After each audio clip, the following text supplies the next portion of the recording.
Jam 11 malam, kamu sudah bilang sama diri sendiri, habis ini tidur.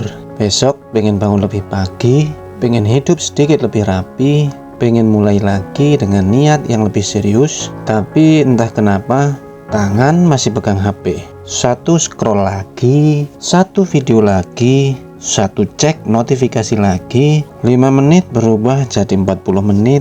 Tiba-tiba jam sudah lewat tengah malam. Dan besok paginya kamu bangun dengan perasaan yang sama seperti kemarin, telat, berat, dan agak kesal sama diri sendiri.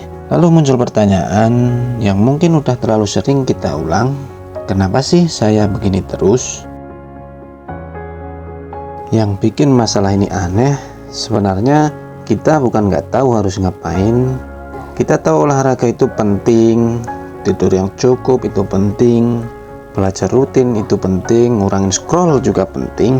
Kita bahkan sering tahu persis apa yang harus dibenerin. Jadi kalau dipikir-pikir, masalahnya bukan kurang informasi, masalahnya justru lebih bikin bingung dari itu. Kenapa seseorang bisa tahu apa yang benar, tahu apa yang penting, bahkan tahu apa yang harus dilakukan besok pagi, tapi tetap gagal melakukan secara konsisten? Dan semakin saya perhatikan, semakin saya merasa masalah konsistensi itu sering dijelaskan terlalu dangkal. Kita gampang banget bilang, ya karena kita malas atau kurang disiplin. Padahal kalau sesederhana itu, harusnya semua orang yang gagal konsisten adalah orang yang gak peduli sama hidupnya. Kenyataannya gak begitu. Banyak orang yang paling sering gagal konsisten justru orang yang peduli. Mereka pengen berubah, mereka ngerasa bersalah waktu kebiasaan jeleknya balik lagi. Mereka kesal sama dirinya sendiri. Mereka bikin rencana, bikin target, mulai lagi, gagal lagi, lalu nyalahin diri sendiri lagi. Jadi mungkin masalahnya bukan karena mereka nggak niat, mungkin ada sesuatu yang lebih diam-diam sedang terjadi. Saya mulai curiga salah satu alasan terbesar kenapa kita sering gagal konsisten adalah karena kita salah paham tentang apa yang sebenarnya sedang kita lawan. Kita mengira kita sedang melawan kemalasan, padahal seringkali yang kita lawan itu sebenarnya rasa nggak nyaman. Coba bayangin satu situasi yang sangat biasa. Kamu duduk di depan laptop, tugasnya sudah ada, filenya sudah kebuka. Semua yang kamu butuhkan buat mulai sebenarnya sudah siap. Secara logika harusnya tinggal dikerjakan. Tapi justru di momen seperti ini biasanya muncul perasaan aneh, perasaan berat, perasaan gak enak. Kayak ada bagian dari otak yang langsung bilang, jangan sekarang deh. Tiba-tiba kamu pengen cek HP dulu, pengen ambil minum dulu, rapihin meja dulu, buka YouTube sebentar, atau kalimat klasik yang selalu terdengar masuk akal. Padahal sering jadi jebakan, mulainya nanti malam aja, sekarang belum enak. Nah, menurut saya di situ salah satu akar masalahnya. Kadang kita menunda bukan karena kita malas, kadang kita menunda karena otak kita lagi berusaha kabur dari rasa nggak nyaman. Dan rasa nggak nyaman itu bisa bentuknya macam-macam. Bingung harus mulai dari mana, takut hasilnya jelek, malas mikir, capek, bosan, atau sekedar nggak mood menghadapi sesuatu yang berat. Jadi yang kita hindari sering bukan tugasnya, tapi perasaan yang datang bersama tugas itu. Ini penting banget karena kalau penjelasannya cuma saya emang pemalas, kita jadi salah mendiagnosis masalahnya. Padahal seringkali yang terjadi justru lebih mirip seperti ini. Ada tugas yang bikin tegang, lalu otak kita buru-buru nyari pelarian tercepat supaya perasaan itu hilang. Dan pelarian tercepat itu biasanya bukan sesuatu yang besar, justru hal-hal kecil yang kelihatannya nggak berbahaya. Contoh seperti scroll sebentar, rebahan sebentar, nonton sebentar, cek chattingan sebentar, atau buka aplikasi sebentar. Sebentar yang kita semua tahu sering berubah bahkan jadi 1 jam. Yang menarik, ini bukan cuma perasaan kita saja. Dalam riset soal procrastination, ada pola yang cukup konsisten. Orang sering menunda bukan karena mereka nggak punya niat, Tapi karena mereka lebih mudah memilih sesuatu yang lebih terasa enak sekarang juga dibanding sesuatu yang manfaatnya baru terasa nanti. Salah satu studi besar dari Pierce, Steele dan rekan-rekannya melihat data dari 7.400 partisipan, dan salah satu hal yang mereka bahas adalah jarak antara niat dan tindakan. Kita bisa punya niat yang baik, bisa bikin rencana yang masuk akal, tapi tetap gagal mengeksekusinya secara konsisten, terutama ketika ada godaan yang lebih dekat, lebih gampang dijangkau, atau lebih cepat bikin lega. Jadi kalau kamu pernah merasa saya tuh sebenarnya pengen ngerjain tapi entah kenapa malah lari ke hal lain, itu bukan hal aneh. Itu justru inti dari masalahnya. Kita sering tahu apa yang penting, tapi di momen yang paling menentukan otak kita lebih sensitif pada rasa lega sekarang juga daripada manfaat yang datang nanti atau datang berikutnya. Makanya rebahan 15 menit bisa terasa lebih menarik daripada olahraga 30 menit. Scroll satu video terasa lebih ringan daripada mulai nulis satu paragraf. Bukan karena kita nggak tahu mana yang lebih baik, tapi karena otak kita lebih cepat merespon kenyamanan yang langsung terasa sekarang juga. Dan di titik ini saya rasa kita mulai bisa melihat kenapa banyak usaha berubah selalu mentok di tempat yang sama. Kita sering memperlakukan konsistensi seperti masalah niat, padahal yang lebih sering rusak justru kemampuan kita bertahan di detik-detik yang gak nyaman sebelum mulai. Karena jujur saja hidup jarang berantakan karena satu keputusan besar yang dramatis. Hidup lebih sering bergeser karena keputusan-keputusan kecil yang kelihatannya sepele. Hari ini skip dulu, besok aja, atau lagi capek, dah nanti malam saja. Habis satu video ini, keputusan-keputusan kecil itu kelihatannya nggak penting, tapi kalau dikumpulkan, mereka lah yang pelan-pelan membentuk hidup kita. Misalnya kamu pengen mulai membaca secara rutin, nggak usah muluk-muluk, cuma 15 menit saja sehari. Kedengarannya gampang, tapi malah datang badan capek, kepala penuh, dan HP di tangan. Di titik itu masalahnya bukan kamu nggak tahu membaca itu baik, masalahnya adalah membaca butuh sedikit usaha, sementara scroll hampir nggak butuh usaha sama sekali. Membaca mungkin bikin hidupmu lebih baik 6 bulan lagi, tapi scroll bikin kamu merasa lebih nyaman malam ini juga. Dan sayangnya otak manusia memang sering lebih mudah tunduk pada hal yang memberi hadiah sekarang daripada yang hasilnya masih jauh. Makanya hampir semua kebiasaan baik punya satu kelemahan besar, hasilnya lambat.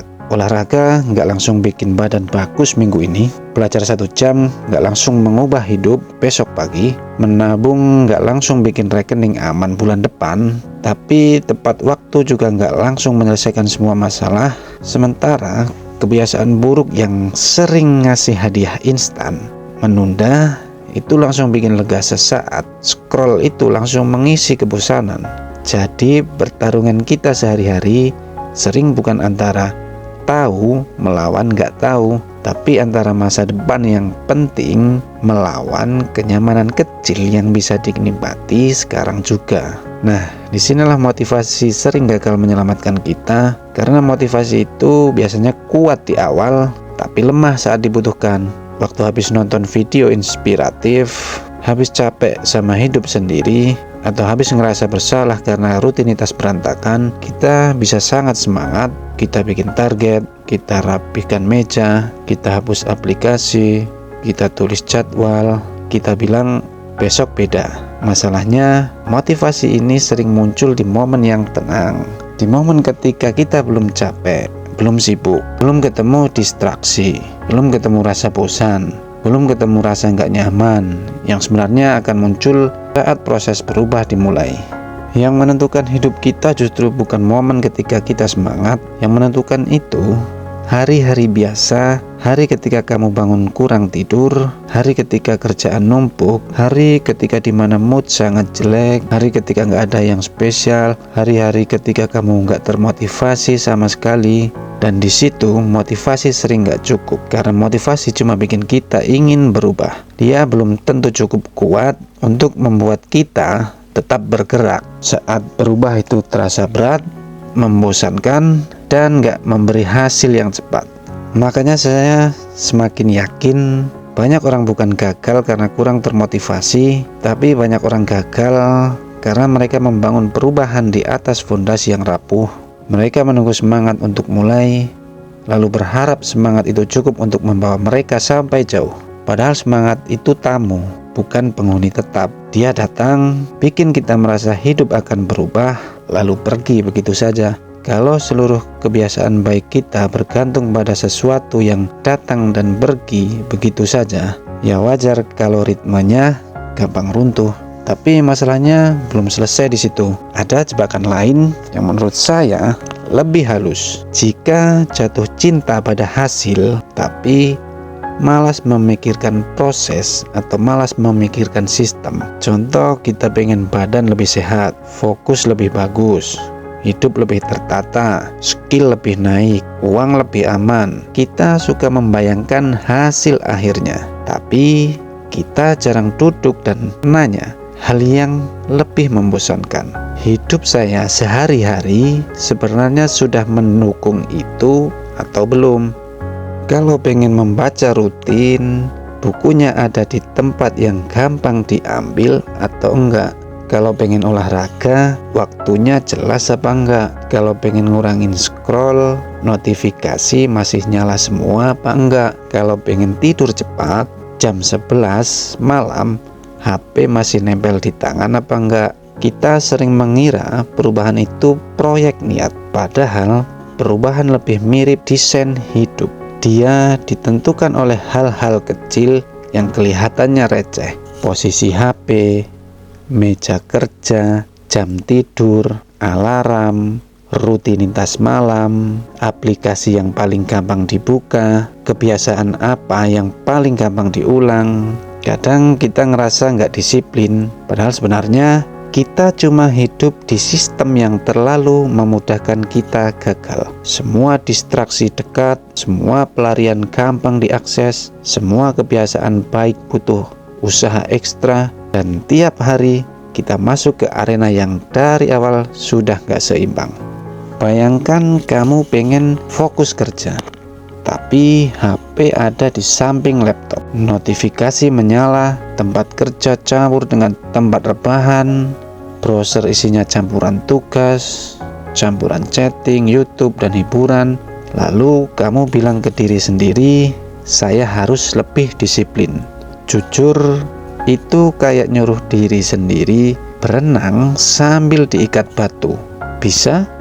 Mungkin, tapi kamu sedang bikin semuanya jauh lebih berat dari yang seharusnya. Dan ketika akhirnya kamu gagal fokus, kamu menyebut diri sendiri lemah, padahal bisa jadi yang salah bukan karaktermu, tapi medan tempurnya.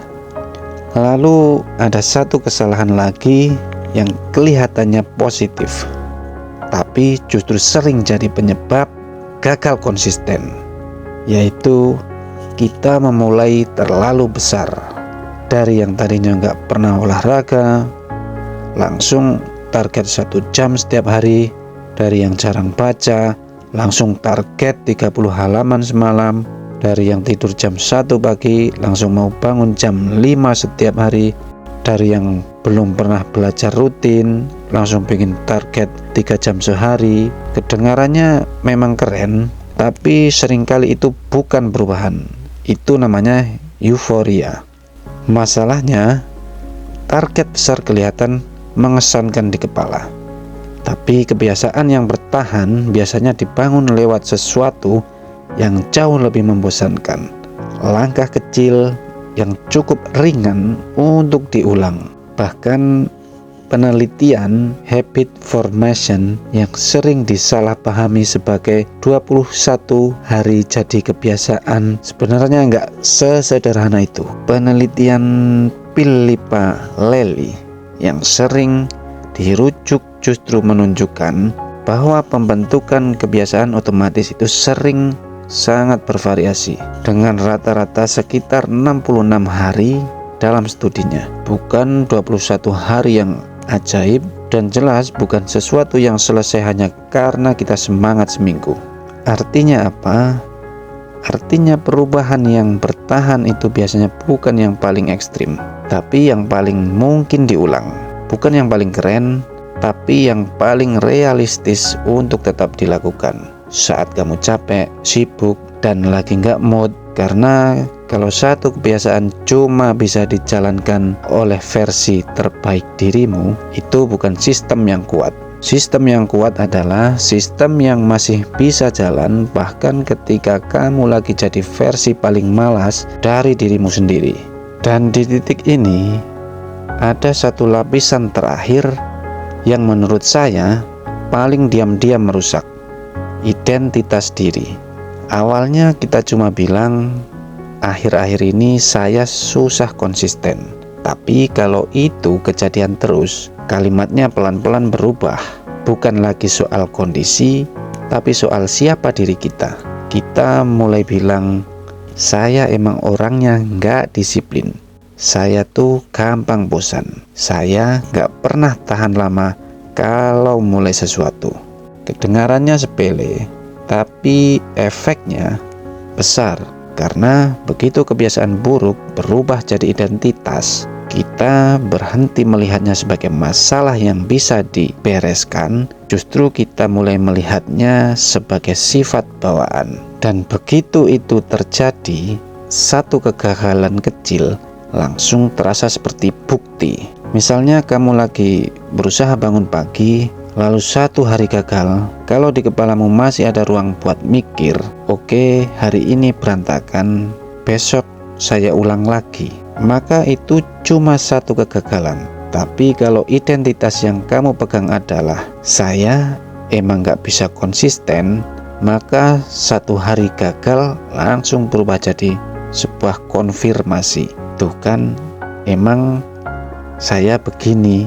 Dan dari situ banyak orang berhenti bukan karena targetnya mustahil, tapi karena mereka terlalu cepat percaya bahwa kegagalan kecil itu mencerminkan diri mereka sepenuhnya. Jadi mungkin selama ini masalah kita bukan sekedar kurang niat, mungkin kita cuma terus mencoba berubah dengan cara yang salah. Kita melawan rasa nggak nyaman dengan menyalahkan diri sendiri, kita melawan distraksi dengan modal semangat, kita memasang target besar tanpa membangun sistem kecil. Kita gagal beberapa kali, lalu terlalu cepat menyimpulkan bahwa diri kita memang rusak. Padahal kalau mau jujur, pertanyaan yang lebih berguna bukan lagi kenapa saya lemah sekali, kenapa saya lemah banget, tapi bagaimana dari hidup saya yang selama ini terlalu memudahkan saya untuk gagal. Mungkin masalahnya bukan kamu nggak bisa fokus, tapi karena HP selalu ada di tangan. Mungkin masalahnya bukan kamu nggak bisa olahraga, tapi targetmu dari awal terlalu besar. Atau mungkin masalahnya bukan kamu nggak niat belajar, tapi setiap kali mau mulai, otakmu sudah terburu mengasosiasikan belajar dengan stres, tekanan, dan rasa nggak enak. Mungkin masalahnya bukan kamu nggak punya disiplin, tapi hidupmu terlalu penuh pintu keluar setiap kali rasa nggak nyaman mulai muncul. Dan menurut saya, disitulah konsistensi yang sebenarnya dimulai.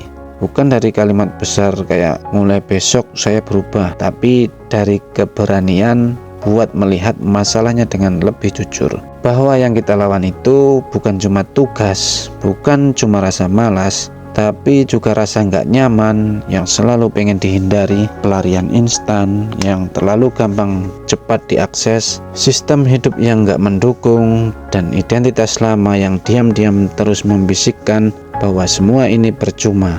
Jadi mungkin setelah ini pertanyaannya bukan lagi gimana caranya supaya saya selalu semangat, karena kemungkinan besar itu nggak akan pernah terjadi. Pertanyaan yang lebih realistis adalah bagaimana caranya supaya saat saya capek, saat saya bosan, saat saya males, dan saat nggak termotivasi, saya tetap nggak terlalu mudah lari ke kebiasaan lama. Karena pada akhirnya hidup kita jarang hancur karena satu keputusan besar yang dramatis. Hidup lebih sering bergeser karena keputusan-keputusan kecil yang terus diulang diam-diam.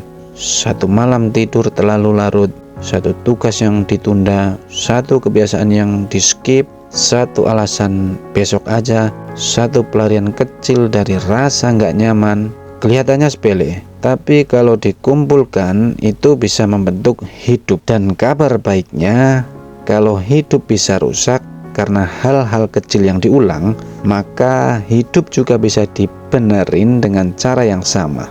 Bukan selalu lewat perubahan besar, kadang justru lewat hal-hal sederhana, yaitu seperti bikin distraksi sedikit lebih jauh, bikin kebiasaan baik sedikit lebih mudah, mengecilkan target sampai otakmu nggak terasa terancam, dan berhenti menganggap satu kegagalan kecil sebagai bukti bahwa dirimu memang nggak bisa berubah. Jadi kalau akhir-akhir ini kamu sering merasa, kenapa ya saya tahu banyak tapi hidup saya gini-gini aja? Mungkin jawabannya bukan karena kamu bodoh, bukan karena kamu nggak niat, dan bahkan belum tentu karena kamu malas.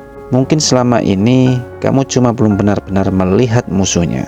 Dan begitu kamu mulai sadar bahwa yang kamu lawan bukan cuma tugas, tapi juga rasa nggak nyaman, pelarian instan, sistem yang buruk, dan identitas lama, setidaknya sekarang kamu lagi bertarung dalam gelap.